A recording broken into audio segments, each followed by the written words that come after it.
Selalu ada hikmah. Kita masih bareng sama Bang Mumu ini, alhamdulillah. Tadi kita udah bahas prestasi beliau di olahraga, tenis lapangan, berenang. Tapi sekarang beliau juga aktif banget sama teman-teman di komunitasnya, ada namanya Koreda. Betul. Komunitas area Disabilitas. Yang mendirikan Bang Mumu. Salah satunya saya. Dari tahun 2019, 2018 gitu, saya lupa. visi misinya untuk Kita mewadahi aspirasi-aspirasi teman-teman penyandang disabilitas di Provinsi Banten. diadakan kegiatannya apa? Dibikin pelatihan kah untuk mereka gitu? Atau Kalau dilatih yang olahraga? Iya, kalau untuk komunitas area disabilitas ini, jadi isinya tuh bukan teman-teman penyandang disabilitas aja, tapi teman-teman teman-teman mahasiswa, teman-teman akademisi yang memang punya ketertarikan untuk ngebedah isu disabilitas, bagaimana isu-isu itu untuk disalurkan ya, untuk diaspirasikan gitu. Nah, itu kita nggak cuman teman-teman penyandang disabilitas aja isinya, tapi teman-teman akademisi yang memang concern ke arah sana gitu kok. Sering juga nggak bantuin teman-teman yang mungkin dia ya down, distigmain negatif oleh orang-orang, jadi pesimis gitu hidupnya. Kalau untuk di Koreda sendiri, kita lebih, itu tadi advokasi ya, lebih mengarahnya. Cuman kalau untuk mewadahi teman-teman keahlian atau apa, kita ada lagi namanya teman motret.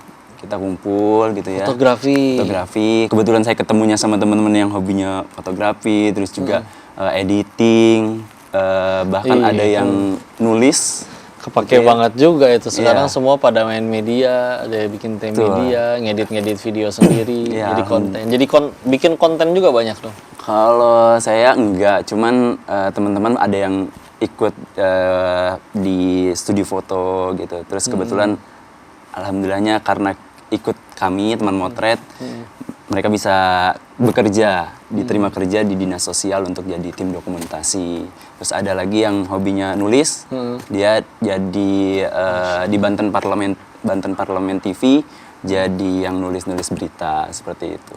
Wah, ini aktifnya banyak banget pemirsa ini ya, baik di olahraga, dan komunitas. Apa yang mendorong pengen kontribusi banget gitu? Banyak yang bilang, kenapa nggak diterusin olahraganya, prestasinya lumayan segala macam. Ya saya mikirnya, ya kalau saya udah dapat medali, kan ada beberapa medali di rumah kan, medali emas gitu ya. Ya setelah itu apa gitu, belum merasa puas lah gitu tuh. Akhirnya udah deh coba di sosial gitu, dan saya menemukan kepuasan di situ. Karena isu-isu sosial tuh sangat-sangat dinamis ya, isu-isunya selalu berkembang gitu. Kita bahkan sempat ngawal ada penyandang disabilitas yang didiskriminasi oleh satu kampung ya, dia dipukulin gitu. Kita lakukan pendampingan sampai akhirnya ya pelaku-pelaku itu kita masukkan ke penjara gitu ya, untuk jerak lah, ada efek jerak seperti itu. Kasus paling miris yang pernah ditemuin, dibantuin ke teman-teman itu selain yang kayak nyampe tadi ya? Ada juga yang keluarganya nggak nerima ya bahwa ada punya anak penyandang disabilitas, mereka kerepotan, kewalahan sampai dipasung gitu. Ada. Yang masuk orang tuanya sendiri? Iya, yang masuk keluarganya sendiri. Seperti itu. Ya Allah, mereka juga nggak minta dilahirin seperti itu. Betul. Mereka juga nggak bisa milih, kalau bisa milih juga nggak pengen terlahir di keluarga atau orang tua yang itu. Alhamdulillah nggak dewasa. Terus setiap kali kayak mengadvokasi, minta bantuan ke pemerintah, respon pemerintahnya gimana? Selalu welcome kok atau lama kok atau? Iya. Kadang kan sampai sekarang ada istilah no viral no justice. No viral no justice. Betul. Iya. Kalau di Banten sendiri alhamdulillahnya beberapa yang kita advokasi perihal kita awal-awal tuh benahi dulu peraturannya ya, peraturan wali kota. Pertama-tama kita advokasi adanya peraturan wali kota di Kota Serang. Itu alhamdulillah ketika 2018-2019 itu terbit perwalnya.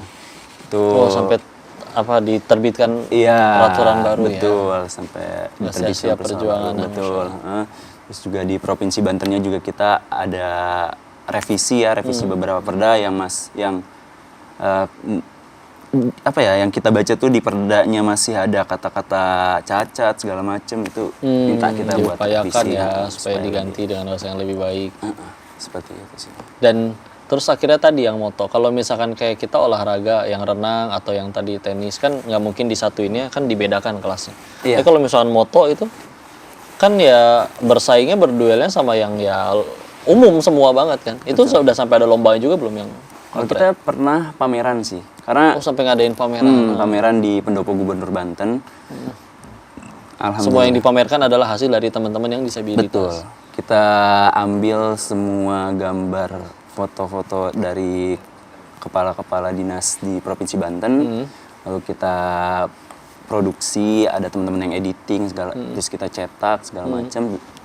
Nanti kita pamerkan di Oke, dan ada wadahnya untuk Iya. ditunjukkan karyanya ya. Masya Allah. Tuh, pemirsa, ini mudah-mudahan juga membuka bagi yang nonton yang mungkin masih ngerasa, udahlah aku mah beda, aku nggak bisa apa-apa, aku terlahir kayak gini untuk kasihan dan yang lain-lain. Nah ini bisa jadi pemicu nih, bismillah, bahwa mereka semua bisa jadi orang hebat semuanya. Ya, jangan sampai terkurung oleh pikiran sendiri.